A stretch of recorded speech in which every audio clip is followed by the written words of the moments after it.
तो hi friends, कैसे आप लोग? आशा करते बहुत अच्छे होंगे। आप मस्त, हम भी मस्त।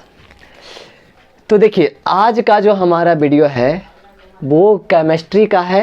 क्लास 12th केमिस्ट्री का फर्स्ट चैप्टर हम यहाँ पर लेकर आए हैं, सॉलिड स्टेट, जिसका फर्स्ट वीडियो इसके पिछले लेक्चर में हम बता चुके हैं। तो आज इसी चैप्टर का सेकेंड लेक्चर हम देखेंगे। इसके पहले कुछ हम इंट्रोडक्शन बताए थे, केमिस्ट्री में किस चीज़ के बारे में पढ़ना होता है। साथ ही साथ हमें 12th में जो चैप्टर इसमें सॉलिड स्टेट है इसके बारे में बताए थे, इसमें क्या क्या पढ़ना है, जो समझे कि नहीं। आज उसी को लेकर के आगे बढ़ेंगे आज की वीडियो में। तो बिना स्किप किए हुए पूरा आपको देखना है, ठीक है। और अगर वीडियो बहुत ज़्यादा पसंद आए तो आप लाइक करेंगे और चैनल को सब्सक्राइब करेंगे। तो चलते हैं आज की वीडियो की ओर। देखिए, आज का जो हमारा लेक्चर है इसमें हम समझेंगे क्रिस्टलीय ठोस और अक्रिस्टलीय ठोस को।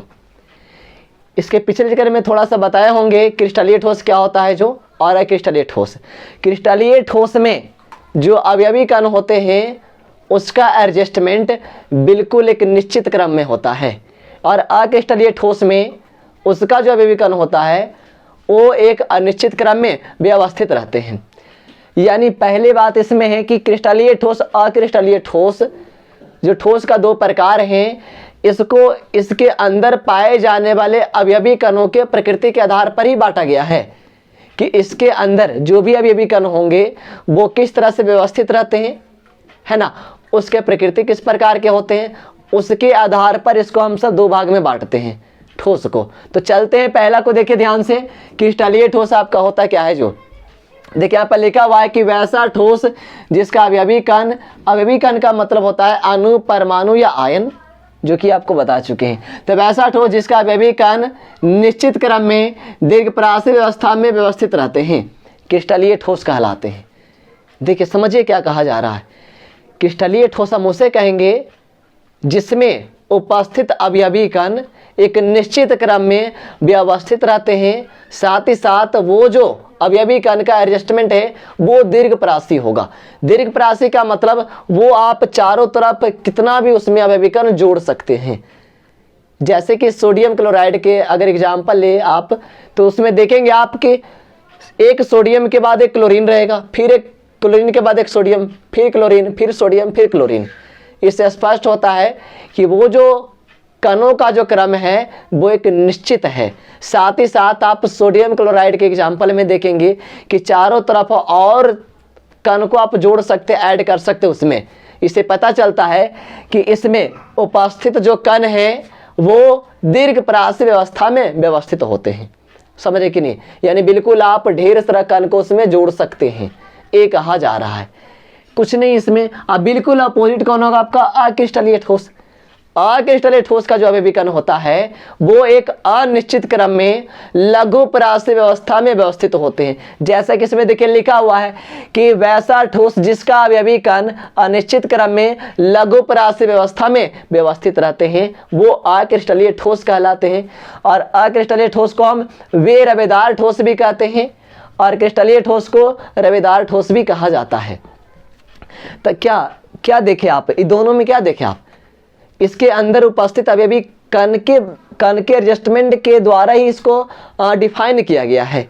यानी इसमें जो उपस्थित कण रहेंगे वो किस प्रकार से व्यवस्थित रहेगा और उसका रेंज कैसा रहेगा, उसके अनुसार इसका परिभाषा हुआ। साथ ही साथ इसमें जो अवयवी कण रहेंगे वो किस प्रकार से व्यवस्थित होते हैं उसी के आधार पर इसको डिफाइन किया गया है।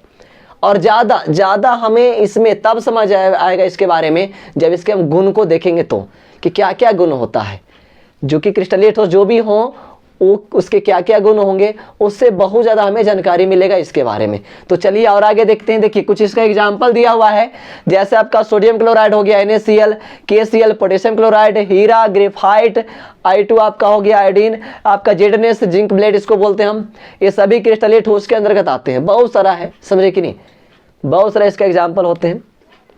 ये सभी कुछ इंपॉर्टेंट जो आपको याद रखना है, NaCl, KCl, हीरा, ग्रेफाइट, I2, जेडनेस। अब कभी आपसे पूछेगा कि क्रिस्टलीय ठोस किसे कहते हैं एग्जाम में, अगर एग्जाम में पूछता आपसे क्रिस्टलीय ठोस किसे कहते हैं तो उसका आप डेफिनेशन लिखिए उसके कणों के आधार किस प्रकार से व्यवस्था होता है जिसके आधार पर, साथ ही साथ उसका कुछ एग्जाम्पल दीजिए और 1-2 गुण उसमें लिख दीजिए, पॉइंट बना करके 2-3 गुण आप डाल दीजिए, आपका 2 मार्क्स मिल जाएंगे।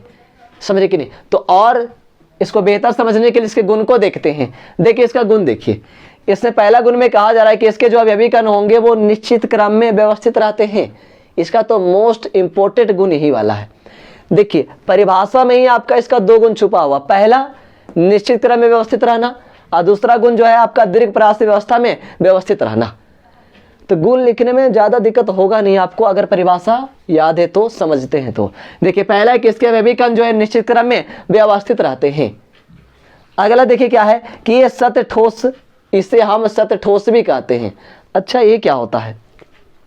ये तो सर समझ में आ रहा है कि निश्चित क्रम का मतलब है कि अगर हम सोडियम क्लोराइड को लेते हैं, NaCl को लेते हैं, तो इसका मतलब है कि इसको जब तोड़ेंगे तो इस प्रकार से रहेगा आपका Na+, फिर Cl-, फिर Na+, और फिर Cl-, फिर आपका Na+, और फिर Cl-। इसी प्रकार से आपका एडजस्टमेंट चारों दिशा में रहता है, चारों तरफ आपका देखने को मिलेगा। तो ये तो समझ में आ रहा है कि निश्चित क्रम का मतलब क्या है जो।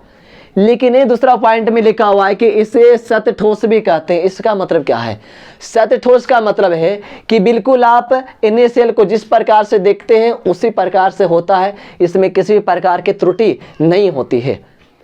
इसका मतलब ये है। सत ठोस का सत्य मतलब होता है क्या? बिल्कुल सही होना, गलत नहीं होना।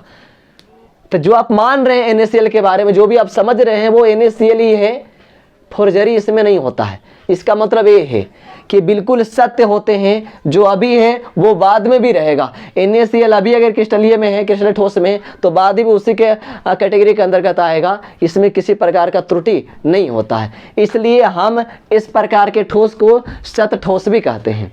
समझ कि नहीं? वही इसका अपोजिट उसमें होता है क्रिस्टलीय ठोस में, उससे हम असत ठोस कहते हैं, क्योंकि वो प्रकृति रूप अपना बदलते रहता है। जैसे आप देख रहे हैं अभी, शायद वो ऐसे आगे ना रहे, इसलिए उसे हम असत ठोस कहते हैं। ये तो दूसरा पॉइंट हुआ। हर एक पॉइंट को हम समझते हुए जाएंगे ताकि कॉन्सेप्ट आपका क्लियर होते जाए। बस सिर्फ आपको वीडियो स्किप नहीं करना है। देखिए अगला में है कि ये प्रकृति में विषम दैशिक होते हैं। इसका क्या मतलब है? ये प्रकृति में विषम दैशिक होते हैं, इसका क्या मतलब है? और ये जो है प्रकृति में समदैशिक होते हैं, इसका क्या मतलब है? देखिए समझाते हैं। इसको समझने के लिए देखिए थोड़ा सा हम ऊपर वाला को मिटाते, एक फिगर से, डायग्राम से समझेंगे।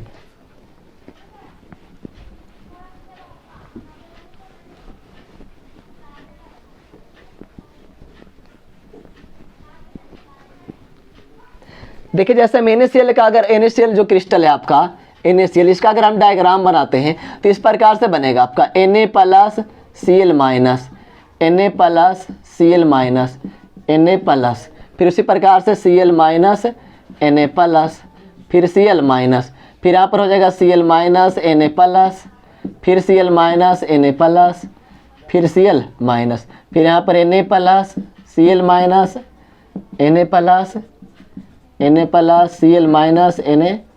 Na+, यहाँ पर Cl-। इसी प्रकार से चारों तरफ व्यवस्थित रहते हैं, और आगे भी इसमें चारों तरफ आप जोड़ सकते हैं। इसका ये मतलब है सब एक दूसरे से इस प्रकार से जुड़े रहते हैं।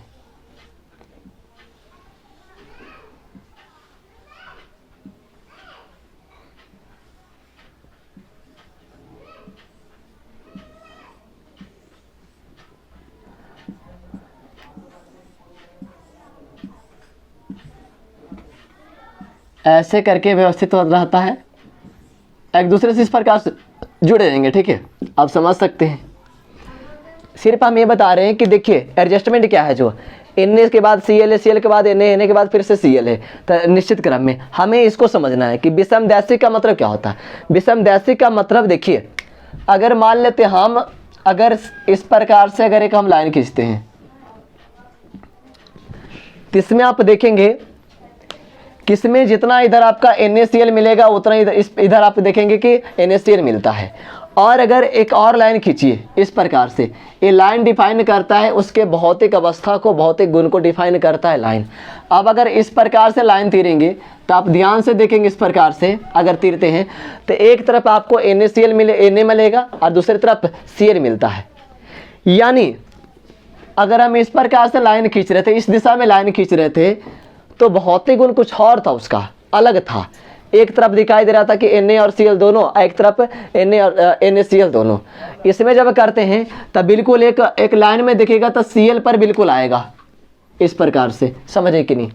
तब विषम दैशिक का मतलब होता है कि हर एक दिशा में इसका गुण जो है, अवस्था जो है अलग अलग होता है। यानी हर एक दिशा में इसके अवयवी कण का जो गुण है वो अलग अलग होना, वो कहलाता है विषम दैशिक प्रॉपर्टीज। फिर से समझिए, विषम दैशिक का मतलब कि इस ठोस के अंतर्गत पाए जाने वाले अवयवी कणों का अलग अलग दिशाओं में अलग अलग गुण होना, ये विषम दैशिक गुण का मतलब होता है।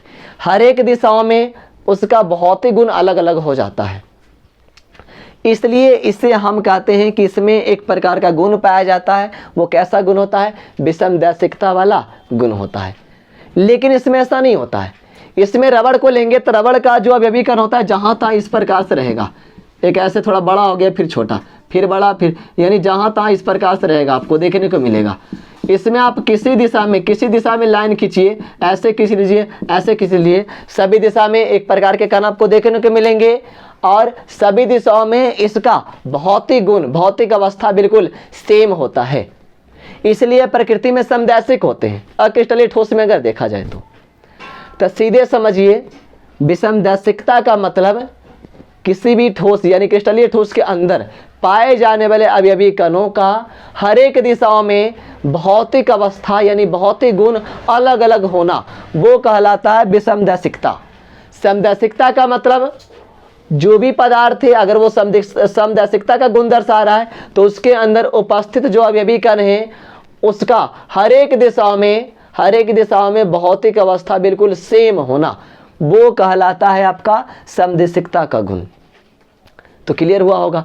अब देखिए एक और अगला चलते, अगला पॉइंट में अगला है कि इसका गलनांक निश्चित होता है, वो तो हम ठोस से ही पढ़ते आ रहे हैं।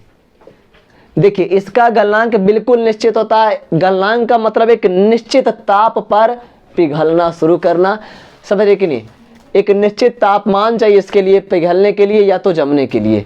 गलनांक साथ ही साथ क्वथनांक भी इसका बिल्कुल क्या होता है? निश्चित होता है, समझे कि नहीं। और देखिए आगे, इसे काटने पर स्पष्ट विदलन होता है। इस पॉइंट को समझेंगे आप। यहाँ पर कहा जा रहा है कि इसे काटने पर स्पष्ट विदलन होता है, यानी जब हम क्रिस्टलीय ठोस को काटते हैं तो एक प्रकार का स्पष्ट विदलन दिखाई देने को मिलता है।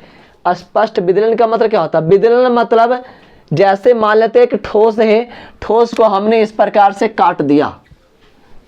एक ठोस है और ठोस को हमने क्या किया? इस प्रकार से बिल्कुल काट दिया। ऐसे ठोस था, इसको हमने बीच से ऐसे करके काट दिया। काटने के बाद ये दो टुकड़ा में विभाजित हो गया इस प्रकार से।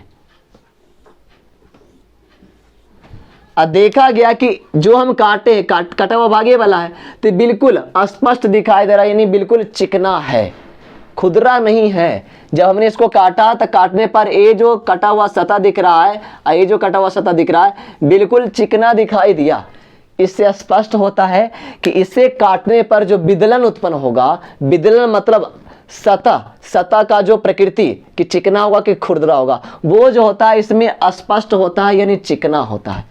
विदलन का मतलब है कि किसी वस्तु को अगर काटा जाए तो उसका जो सतह, कटा हुआ जो सतह है वो चिकना होना चाहिए, तो हम कहते हैं कि स्पष्ट विदलन वहां पर हो रहा है। तो क्रिस्टलीय ठोस में वही होता है। क्रिस्टलीय ठोस को जब आप अगर काटते हैं तो काटने के बाद आप पाएंगे कि उसका कटा हुआ जो सतह है वो बिल्कुल स्पष्ट आपको मिलेगा, बिल्कुल चिकना मिलता है। ये विदलन का मतलब होता है, समझे कि नहीं। तो क्रिस्टलीय ठोस को काटने पर स्पष्ट विदलन मिलेगा, यानी कटा हुआ सतह बिल्कुल चिकना दिखाई देगा आपका, ये इसका मतलब है। अगला है कि इसके अवयवी कण दीर्घ परासी व्यवस्था में व्यवस्थित होते हैं। अभी आपको एक हम डायग्राम बनाए थे, उसमें आपने देखा कि इधर हम ढेर सारा सोडियम और क्लोरीन जोड़ सकते हैं, ऊपर भी जोड़ सकते हैं, नीचे भी जोड़ सकते हैं, इधर भी जोड़ सकते हैं। चारों दिशा में बहुत सारे अवयवी कण को हम जोड़ सकते हैं क्रिस्टलीय ठोस में। इसलिए हम कह सकते हैं कि इसका जो परासी है अवयवी कणों का जो व्यवस्था है वो दीर्घ परासी में होता है। बहुत ज्यादा हम फैला सकते हैं इसको, समझ रहे कि नहीं। अगर देखिए इसको एक और डायग्राम से समझे तो गोला के रूप में दिखेगा। गोला हम समझते हैं, देखिए इस प्रकार से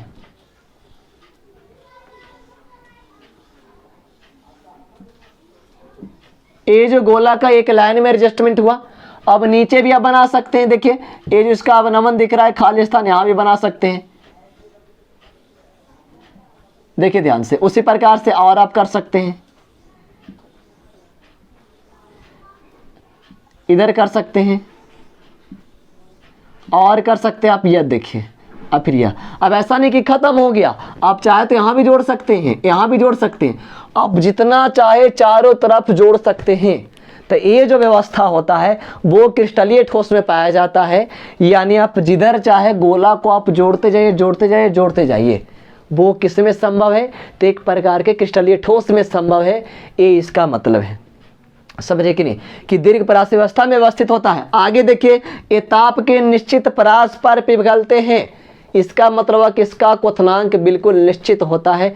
क्रिस्टलीय ठोस का द्रव्यनांक और क्वथनांक यानी गलनांक और क्वथनांक एक ही होता है। द्रव्यनांक और क्वथनांक बिल्कुल निश्चित होते हैं, ये इसका मतलब है, समझे कि नहीं। अब इसी का अपोजिट आपका क्रिस्टलीय ठोस में मिलेगा। चलते हैं इसको देख लीजिए थोड़ा सा। इधर परिभाषा में है कि वैसा ठोस जिसका अवयवी कण जो है अनिश्चित क्रम में लघु परास व्यवस्था में व्यवस्थित रहते हैं, उसे हम अक्रिस्टलीय ठोस कहेंगे, यानी बेरवेदार ठोस कहते हैं। इसका अवयवी कण जैसे तैसे व्यवस्थित रहेगा, कहीं छोटा कहीं बड़ा, फिर छोटा, यानी अगर बड़ा है तो बड़ा बड़ा जा रहा है, फिर छोटा है तो छोटा जा रहा है, यानी जैसे मन हुआ वैसे व्यवस्थित होना। किसी रबड़ को आप देखें, रबड़ को तोड़िए, रबड़ में जो उपस्थित जो भी कण रहेगा जितने जैसे तैसे व्यवस्था में रहता है व्यवस्थित। कांच में भी वही की प्रकृति है, कांच में भी जैसे तैसे उसमें अवयवी कण व्यवस्थित रहते हैं। यानी अनिश्चित क्रम में व्यवस्थित होना, साथ ही साथ सीमित रूप में व्यवस्थित होना। उसका एक लिमिटेशन है कि उससे ज्यादा आप उसमें नहीं डाल सकते हैं कण को। तो एक लघु परास व्यवस्था में भी व्यवस्थित होता है इसका अवयवी कण। ये आपका क्रिस्टलीय ठोस है। इसके गुण से और ज्यादा हम समझेंगे। अच्छा, कुछ इसका एग्जाम्पल देखिए। रबड़ हो गया, प्लास्टिक, कांच, पीवीसी का मतलब होता है पॉलीविनाइल क्लोराइड। ये सभी इसके एग्जाम्पल है, समझे कि नहीं। और आगे एग्जाम्पल आएगा। अब देखिए इसका कुछ इसका गुण देखिए। पहला गुण है किसके अवयवी कण अनिश्चित क्रम में व्यवस्थित रहते हैं। क्रिस्टलीय ठोस का जो अवयवी कण है निश्चित क्रम में व्यवस्थित रहेगा। अक्रिस्टलीय ठोस का जो अवयवी कण है वो अनिश्चित क्रम में व्यवस्थित होते हैं। अनिश्चित मतलब जैसे तैसे व्यवस्थित होना, समझे कि नहीं। यहाँ ऐसा नहीं है कि एक सोडियम ले रहे तो अगला क्लोरीन लेंगे, फिर सोडियम, फिर क्लोरीन, फिर सोडियम, फिर क्लोरीन।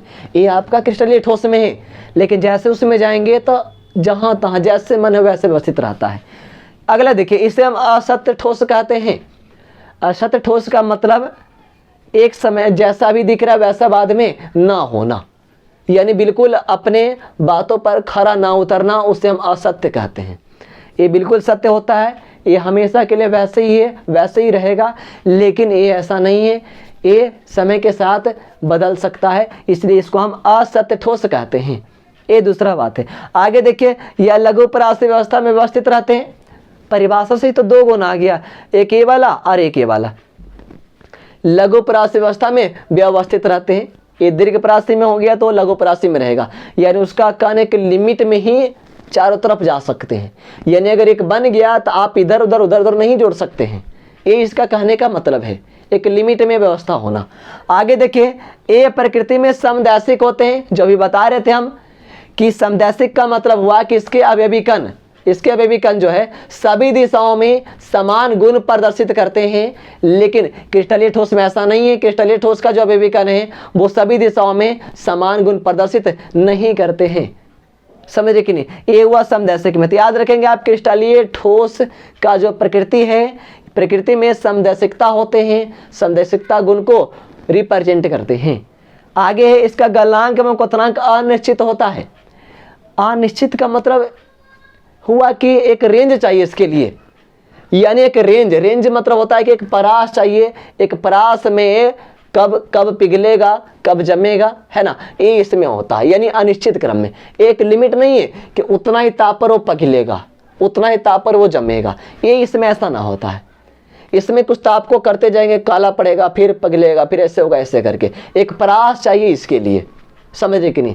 ये इसका मतलब हुआ। आगे किसे काटने पर स्पष्ट विदलन नहीं होता है। आप रबर को काटते हैं तो क्या देखते हैं कि बिल्कुल जो दुकान में रबड़ आप खरीदते हैं वो बिल्कुल चारों तरफ से बिल्कुल प्लेन दिखाई देता है, लेकिन उसको आप तोड़िए, काटिए तो खुदरा रहेगा।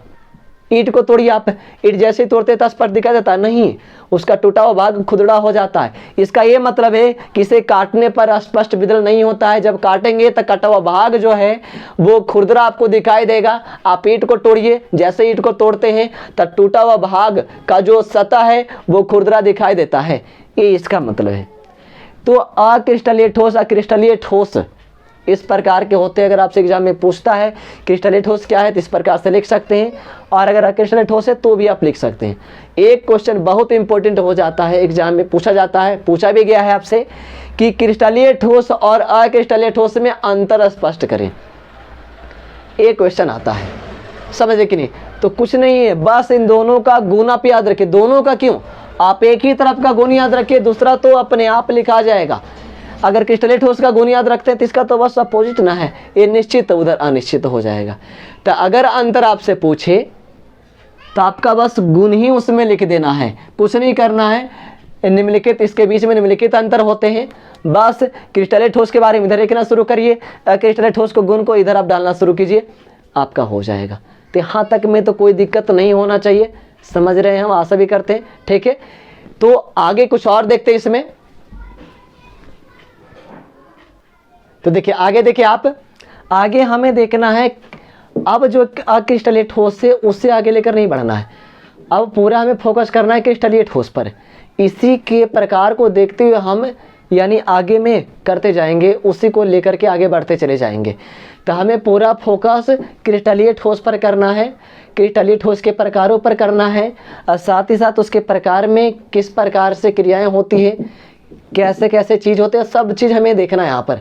साथ ही साथ कंसेप्ट के साथ क्लियर चलना है। तो देखिए क्रिस्टलीय ठोस के प्रकार, सबसे पहली बात आता है कि क्रिस्टलीय ठोस को किस आधार पर बांटा जा रहा है। यहाँ पर क्रिस्टलीय ठोस के प्रकार जो है किस आधार पर बांटा जा रहा है।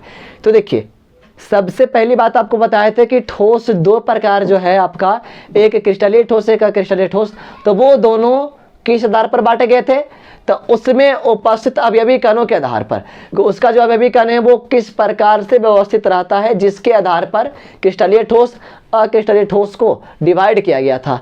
यहाँ पर क्या है, यहाँ पर क्रिस्टलीय ठोस को हम कैसे बांटेंगे?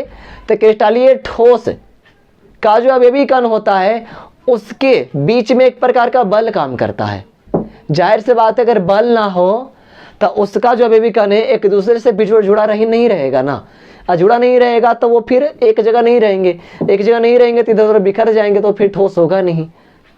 तो इसका मतलब है कि क्रिस्टलीय ठोस का जो अवयवी कण होता है वो एक दूसरे से जुड़े रहते हैं, किसी न किसी बल से ही जुड़े रहते हैं। तब बल के अलग अलग, क्योंकि अलग अलग प्रकार के ठोस में अलग अलग अवयवी कण होगा, अवयवी कणों के बीच में अलग अलग प्रकार के आपका बल लगेंगे। तो उसके आधार पर क्रिस्टलीय ठोस को 4 भाग में बांटा गया। देखिए लिखा हुआ मेरे प्यारे छात्र, देखेंगे कि ठोसों के अवयवी कणों के बीच लगने वाले बल के आधार पर इसे हम 4 प्रकार में बांटते हैं। ठोसों के बीच जो अवयवी कण होते हैं उसके बीच लगने वाले बल के आधार पर हम क्रिस्टलीय ठोस को 4 भाग में बांटेंगे। जैसे कि आपका दिखा हुआ देख रहे हैं, क्रिस्टलीय ठोस को 4 भाग में बांटेंगे। पहला आयनिक क्रिस्टलीय ठोस होता है, जिसको हम आयनिक ठोस से बोल सकते हैं, यानी आयनिक सॉलिड। दूसरा सहसंयोजक ठोस, समझिएगा, सहसंयोजक ठोस इसे हम कोवलेंट सॉलिड कहते हैं। सबके बारे में चर्चा होगा, सिर्फ जुड़े रहिए। देखिए तीसरा जो है धात्विक ठोस, जिसे हम मेटेलिक सॉलिड बोलेंगे। एक चौथा है आणविक ठोस, ये बहुत खास है। आणविक ठोस जो होते हैं इसमें भी हमें 3 प्रकार पढ़ना है। एक खुद आपका 3 तरह के होता है। एक आपका हो गया ध्रुवीय आणविक ठोस, जिसे हम सब पोलर मोलिकुलर सॉलिड कहते हैं। एक आपका अध्रुवीय आणविक ठोस है, जिसे हम नॉन पोलर आणविक ठोस बोलेंगे, यानी मोलिकुलर सॉलिड बोलेंगे। एक और है आपका हाइड्रोजन बंधित आणविक ठोस, यानी हाइड्रोजन बॉन्डेड मोलिकुलर सॉलिड। तो आप देख सकते हैं किस प्रकार से बांटा गया है, समझे कि नहीं? सब अपने में बहुत खास हैं। सबसे मोस्ट तो इसमें जो भी चीज़ें बताई जाएगी वो बहुत इंपॉर्टेंट होगा, समझे कि नहीं? इसका एग्जाम्पल बहुत इंपॉर्टेंट है। इस सभी से बहुत सारे क्वेश्चन आते हैं। बहुत बार पूछा भी गया है कि क्रिस्टलीय ठोस हम किसे का, आयनिक ठोस किसे कहते हैं, इसका गुण को लिखें, है कि नहीं। तो सबको हमें देखते हुए चलना है, समझे कि नहीं। अब पहली बात तो आपको बता रहे हैं कि इसमें जो भी अवयवी कण होंगे उस अवयवी कण के बीच में किस प्रकार का बल लगता है, उसी के आधार पर ये चारों को बांटा गया है। और फिर ये जो तीनों हैं इसी के अंतर्गत आ रहे हैं। इसका मतलब इसमें जो भी अवयवी कण रहेंगे वो किस प्रकार के बल से बंधे होते हैं, उसी के आधार पर इस सभी को डिफाइन किया जाएगा, जो कि अभी चल रहा है। तो देखते हैं, बारी बारी से एक को देखेंगे, ठीक है, फिर आगे बढ़ेंगे, हम सब देखेंगे। तो देखिए फर्स्ट को देखेंगे आप, आयनिक ठोस। देखिए अगर हमें इस आयनिक ठोस को ध्यान से समझना है तो दो चीज बस ध्यान में रखिए। इसमें पाए जाने वाले अवयवी कण कौन सा होगा, क्योंकि आपको पता है कि अवयवी कण के अंतर्गत, आपको बताएं हम कि अवयवी कण के अंतर्गत 3 आता है। आपका आयन भी आएगा, अणु भी आता है, ठीक है, अपरमाणु भी, है ना। ये तीनों अवयवी कण के अंतर्गत आते हैं। तो अगर ये पता चल जाए कि इस आयनिक ठोस में किस प्रकार का, यानी कौन सा अवयवी कण होगा, ये तीनों में से कौन होगा, अगर वो पता चल जाए, साथ ही साथ उस अवयवी कण के बीच लगने वाला बल के बारे में अगर पता चल जाए कि किस प्रकार का बल लगता है, तो अपने आप आयनिक ठोस क्लियर हो जाते हैं। तो हमें उसी को ध्यान देना है। देखिए सबसे पहली बात अगर देखा जाए कि इसके अवयवी कण किस प्रकार के होंगे, तो याद रखिए आपके आयनिक ठोस का जो अवयवी कण है वो होता है आयन। क्या होता है? आयन। और ये भी आप जानते हैं कि आयन भी आपका 2 तरह के होता है। आयन में 2 तरह के होते हैं, एक होता है आपका ऋण आयन, ठीक है, एक होता है धन आयन। समझ रहे, एक ऋण आयन एक धन आयन। ये तो अवयवी कण की बात। अब हमें देखना है कि इस अवयवी कण के बीच किस प्रकार के बल लगते हैं, क्योंकि मेन तो वही है आपका, क्योंकि उसी आधार पर तो इसको बांटा गया है, समझ रहे कि नहीं। तो देखिए ध्यान से, इसके अवयवी कणों के बीच अवयवी कणों के बीच लगने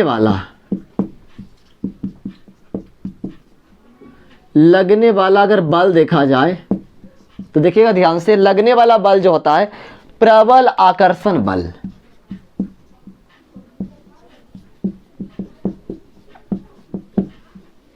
प्रबल आकर्षण बल, यानी अब देखिए पूरा क्लियर हो जाएगा। इसकी अवयवी कण जो आयन हुए, यानी ऋणायन और धनायन, जो इसका यानी आयन जो कण है, ये इसके बीच में कौन सा बल काम करेगा, तो प्रबल आकर्षण बल। हमें मेन यही समझना है। इतना अगर क्लियर हो गया, ये बात अगर आपको समझ में आ रहा है, तब फिर आयनिक ठोस आपका क्लियर हो जाएगा। फिर से एक बार ध्यान से देखेंगे, समझेगा ध्यान से। सबसे पहली बात है कि आयनिक ठोस में अवयवी कण कौन होंगे, आयन होते हैं। आयन यानी धनायन, ऋणायन और धन आयन। और अवयवी कणों के बीच, ये जो अवयवी कण है इसके बीच लगने वाला बल क्या होता है, प्रबल आकर्षण बल। समझे कि नहीं। अब देखिए आप 10th में पढ़े होंगे एक प्रकार का कूलम्ब का नियम, उसमें आपको बताया गया होगा कि आयनों के बीच एक बल लगता है। अगर दोनों आयन असमान हो तो असमान आयन का मतलब हुआ कि प्लस माइनस, असमान आयन का मतलब हुआ प्लस और माइनस। तो प्लस और माइनस के बीच में जो बल लगता है उसको हम बोलते हैं अट्रैक्शन फोर्स। ये आप जानते होंगे, अट्रैक्शन फोर्स कहते हैं, यानी आकर्षण बल कहा जाता है। ये देखिए असमान है तब, लेकिन जब समान हो, समान का मतलब प्लस प्लस या तो आपका माइनस माइनस हो, तब इसके बीच में रिपल्सन होता है। ये क्या होता है, इसमें रिपल्सन होता है, यानी रिपल्सन का मतलब हुआ कि प्रतिकर्षण। वही बात तो यहाँ है। देखिए क्या है, इसमें आयन जो होते हैं कि ऋणायन एक धनायन, तो ऋणायन और धनायन यानी एक है निगेटिव और एक है पॉजिटिव। तो इसके बीच जाहिर से बात है कौन सा बल काम करेगा, अट्रैक्शन फोर्स काम करेगा, यानी आकर्षण बल काम करेगा। और याद रखिए आप, ऋणायन और धनायन के बीच जो आकर्षण बल लगता है वो बहुत मजबूत होता है, यानी प्रबल आकर्षण बल, इसीलिए यहाँ पर कहा जा रहा है। तो इसमें और कुछ भी नहीं है, बस दो चीज याद रखना है कि इसके अवयवी कण कौन होते हैं, साथ ही साथ अवयवी कण के बीच लगने वाला बल कैसा होता है, ये बस आपको पता है तो हर एक जो चारों आपका ठोस अभी लिखे थे चारों क्लियर हो जाएगा। सब में थोड़ा थोड़ा लॉजिक है, उस लॉजिक को आपको सीखते जाना है, यहाँ पर बिल्कुल दिक्कत नहीं होगा। तो आशा करते ये आपको समझ में आया होगा। बाकी डिफिनेशन होंगे आगे और इसके गुण को देखेंगे, फिर साथ ही साथ सभी ठोस को हम बारी बारी से क्लियर करते जाएंगे। तो आज के लिए बस इतना ही, फिर मिलते हैं अगले वीडियो में। ओके, धन्यवाद।